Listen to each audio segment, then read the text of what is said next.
For those of you that might be watching the replay of this on YouTube, just give me a second because I'm also going to go live in my group, which means I have to set it up, which takes a little bit of time. So just bear with me. Thank you for waiting. I am going to teach you today why you crave sugar.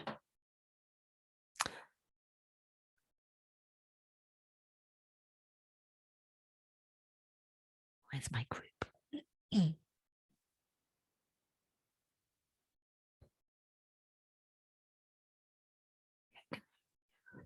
Go live. Hello, everybody.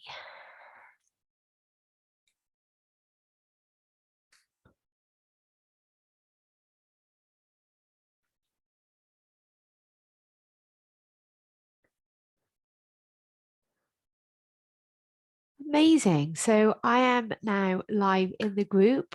I wanted to come on today and teach you the reason why you have cravings for sugar.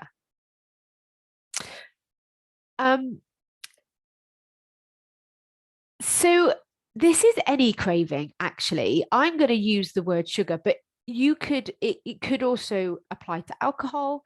It could also apply to scrolling on social media. It could also apply to any activity that you're overdoing and it's actually giving you a negative consequence. So wasting time, feeling crap, hangover, putting on weight, aggravated skin conditions, lack of connection with people, whatever it is that you're overdoing. This is probably going to answer the question as to why we continue to do it. And ultimately, it's because we are humans. You have a human brain.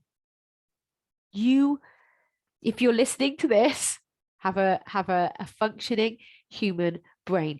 So what I'm about to talk about relates to functioning adults. It's not children. Children's brains aren't quite developed in this way yet.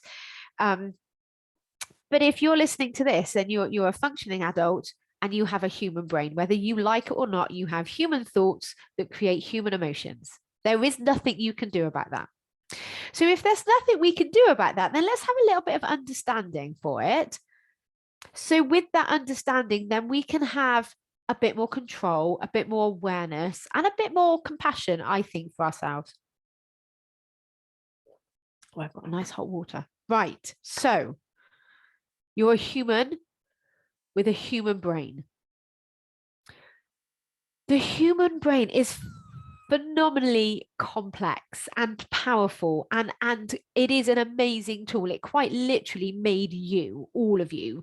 The sperm and the egg came together, a couple of cells were created, and boof, off the process went in creating your body. So your brain created you. It is your expert. I'm not a neuroscientist.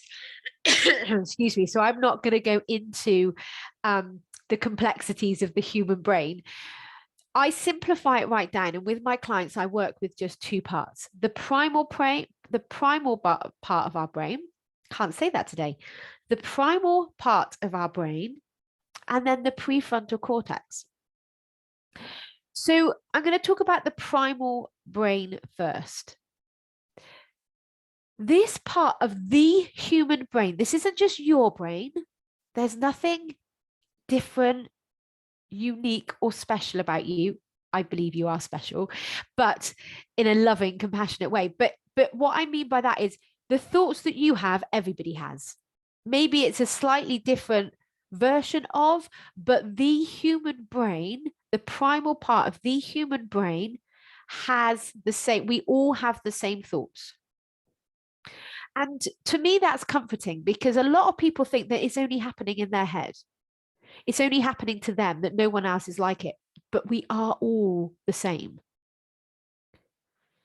So our primal brain is old. It's really old. It quite literally is stuck way back in the caveman days. It hasn't changed or evolved. This tiny little bit of our brain hasn't changed or evolved for hundreds of thousands of years. So this is why I get my clients to name their primal brain, because when you name your primal brain, you're able to detach yourself from it a little bit. We've got the amazing skill as humans to be able to talk to ourselves, to watch ourselves thinking and watch ourselves experiencing an emotion. But that's a skill that we get to learn, and we're never taught that. But when you name your primal brain, you're able to then have a conversation with it, like you would a real long-term, lifelong friend.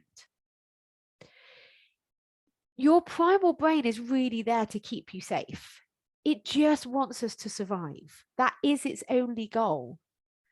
And I'm going to come on to how it does that in a second. But if you name your primal brain and you start to listen to it with compassion and fascination, not like, oh God, what are you doing now? Why are you saying that? Because if you said that to a friend, you're not going to be friends for very long.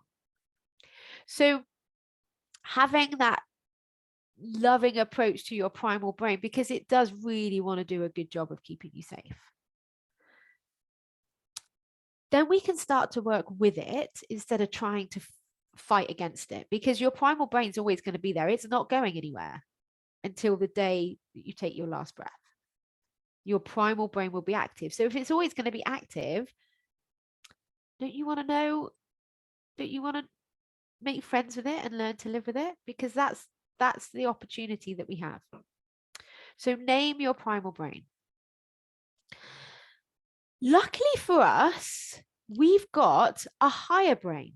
The rest of the brain did evolve, and we've got a prefrontal cortex. So this is the bit that children don't have yet. It starts to develop around the age of 11 and can take up to the age of 25 actually to be fully developed. Your prefrontal cortex is what makes you you. This is the part of your brain that enables you to think ahead of time, to decide rationally and consciously. And actually, when you've learned the skill, catch yourself and consciously decide how you want to behave. Your prefrontal cortex is your expert. It knows everything about you. And whereas the primal brain just wants to survive, the prefrontal cortex actually wants to give you the best advice. It wants us to feel good. It wants us to have energy. It wants us to live our best lives. Only we don't really listen to this advice, or we might listen to it, and then in the moment, we just get completely driven by our primal brain, because this voice is loud. This voice is really loud, and it literally thinks that when you have a craving for sugar, it's a life or death situation. Whereas your prefrontal cortex is a lot more rational. And when you plan ahead of time, when you think about 24 hours ahead and you think, actually, right, it's Friday tomorrow. I know I generally give my boys pizzas on a Friday because I'm fed up of cooking. And please don't judge me as a mum. I judge myself enough. I'm working on that though. I could decide now, oh, I'll just have a pizza myself as well. It'd be easier. But I actually know, because of experience, because of history telling me, that if I have a pizza, I'm going to feel pretty crap. Just like if I eat a chocolate bar, I'm going to feel really shit.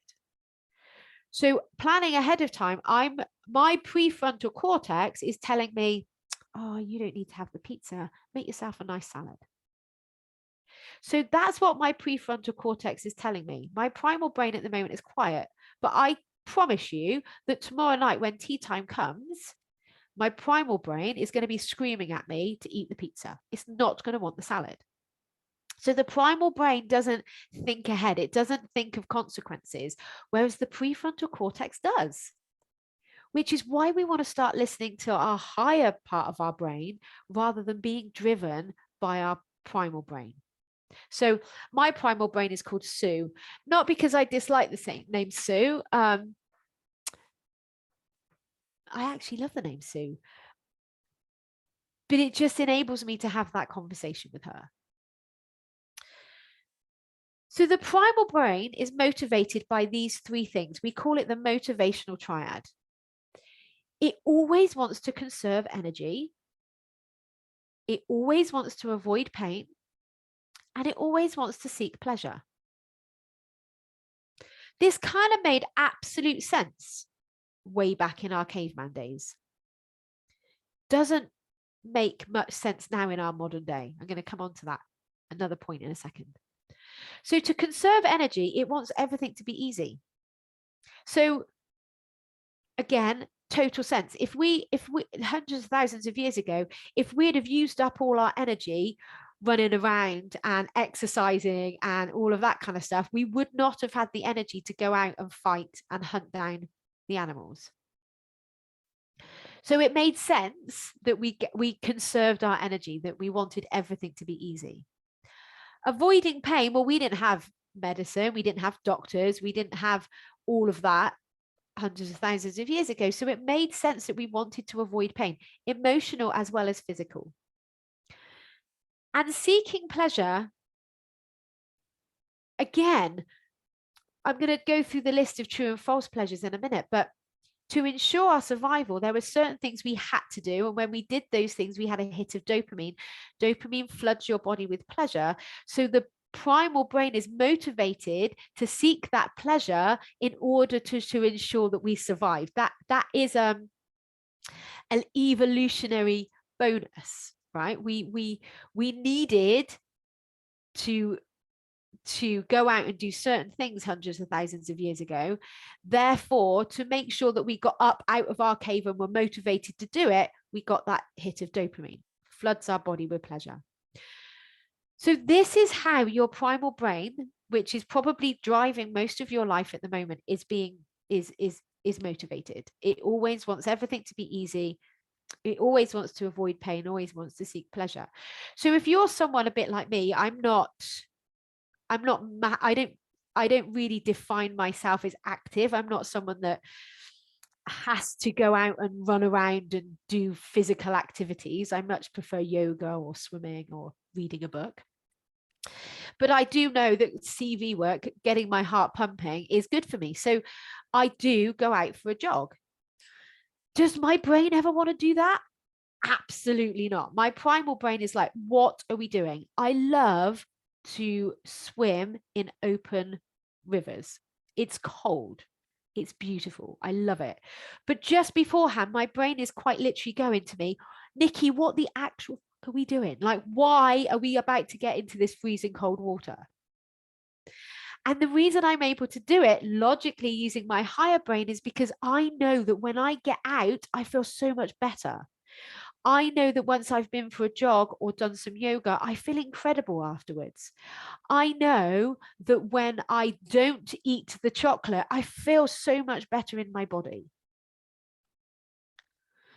But your primal brain doesn't know that. It doesn't care about the long-term after effects of the actions that we take. It just wants the instant gratification. So when we look back at our caveman days, I say caveman, I do mean that as in a gender neutral sense. It's just easier for me to say.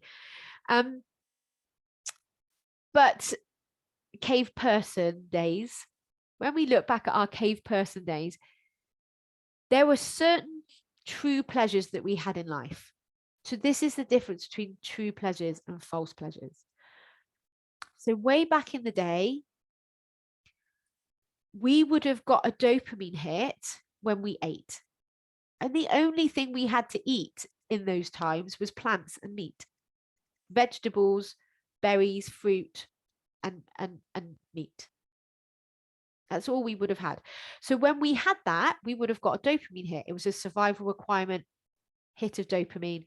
Dopamine floods our body with pleasure. We were then motivated to seek that pleasure by going and getting up out the cave to go and get it.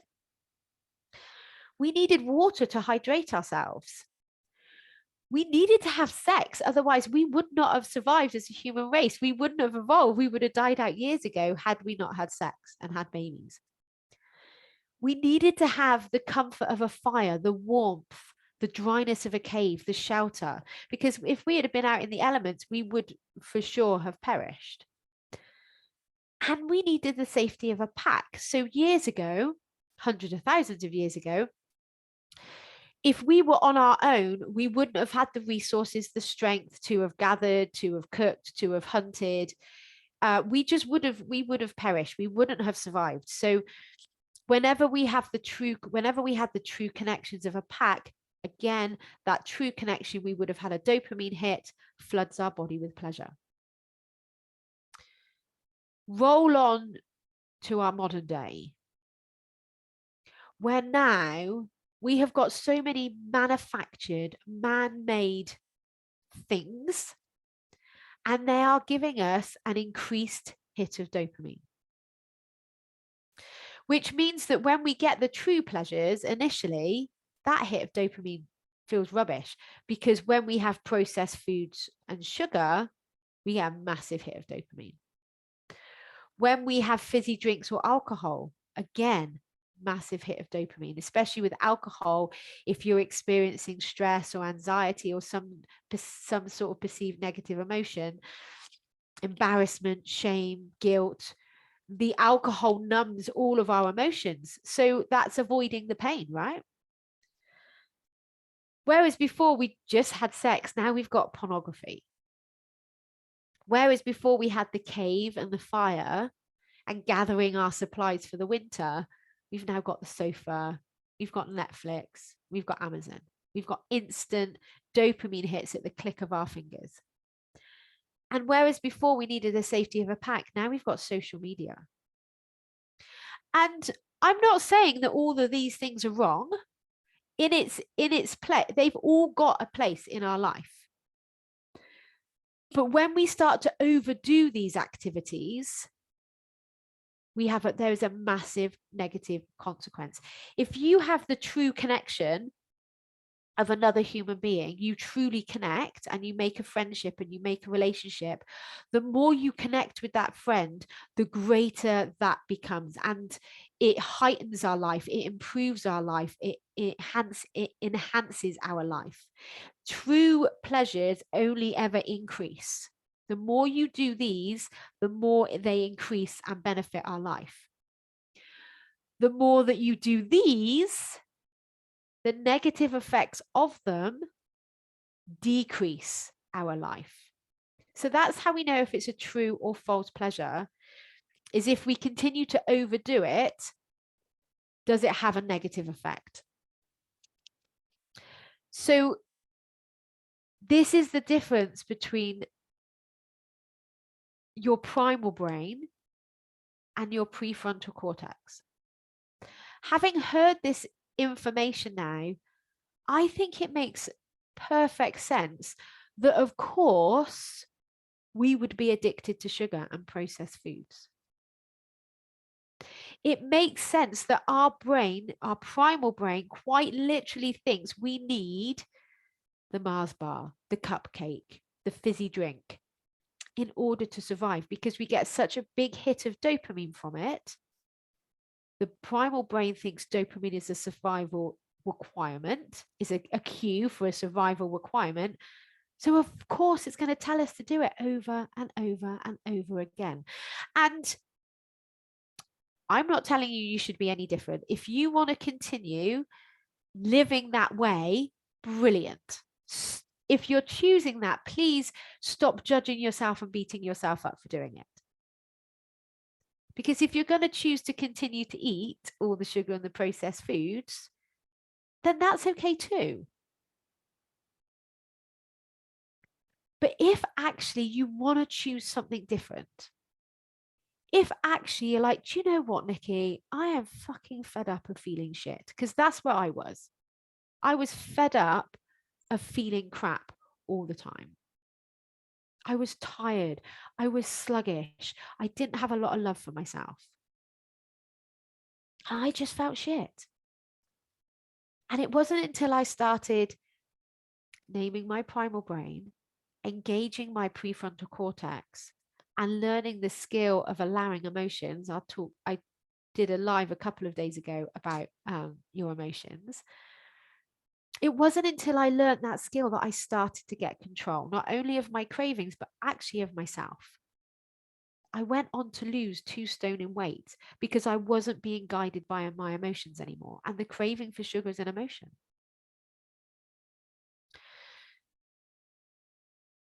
It sounds challenging. It sounds huge.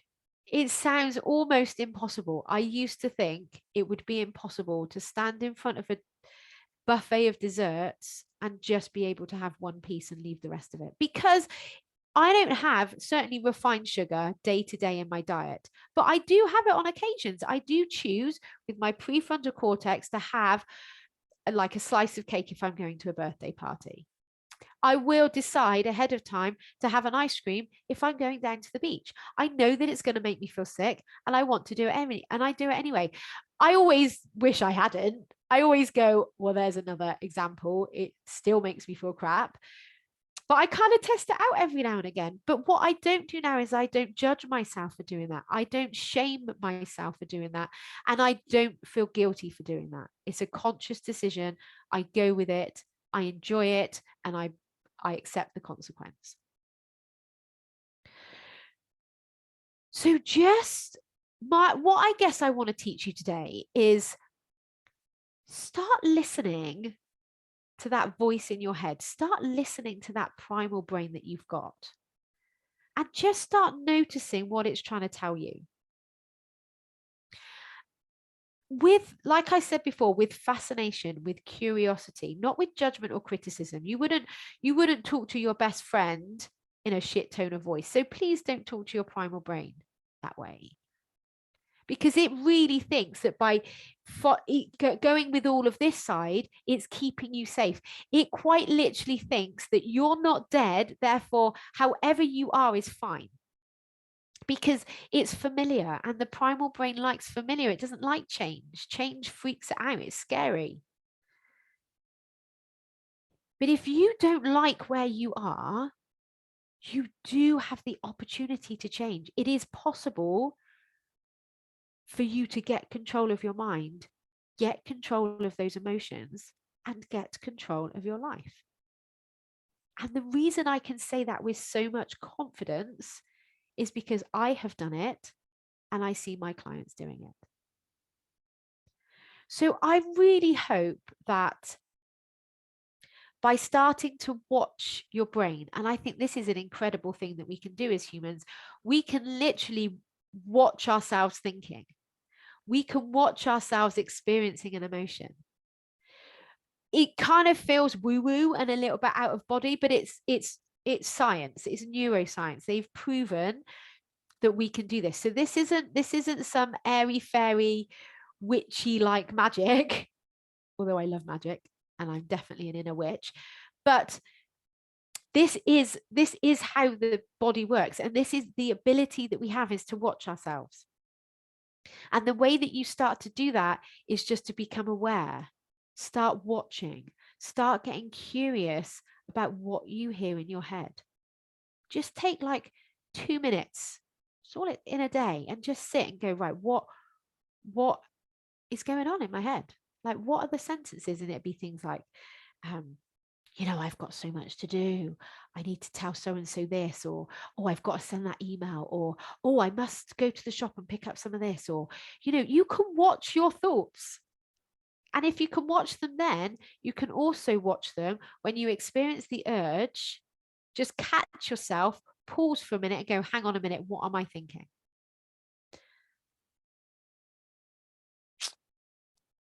Good luck. If you have any questions at all, please do not hesitate to get in touch with me. I'm here to help you. So please ask me your questions, and I will respond and answer them. Have an amazing day. Bye.